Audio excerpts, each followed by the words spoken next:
नमस्कार मैत्रिणींनो, संध्या कुकिंग चॅनलमध्ये आपलं स्वागत आहे। मी आज तुम्हाला दाखवते मच्छी फ्राय। त्यासाठी मी कटला मासा आणलेला आहे, मच्छी मार्केटमधून पीस करून आणलेले आहेत। तो स्वच्छ धुवून घेतलेला आहे।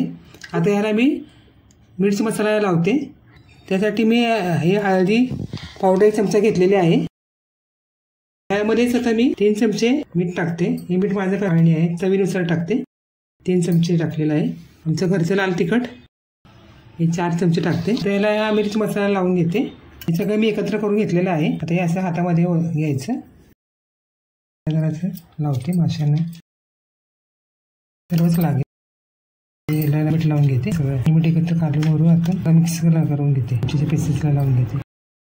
आता लिंबाचा रस काढून घेतलेला आहे। असा हातात घ्यायचा होतून आणि असं सगळीकडे या पीसेसला लावून घेते। थोडं 15 मिनिटं असं रेस्ट करायला ठेवायचं, मग फ्राय करून घेते। तळण्यासाठी तेल टाकलेलं आहे तव्यात। तेल कोणते वापरा, रिफाईंड ऑइल वापरलेलं आहे। आता तेलामध्ये पीस टाकला ना 2 मिनिटांनी परत पलटी करायचा, म्हणजे एका साईडने तळला जातो।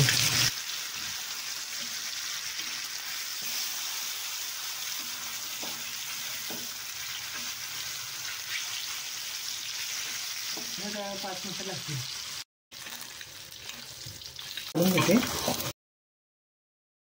पद्धतीने सर्वात पीस तळून घेते। माझे मासे तळून झालेले आहेत।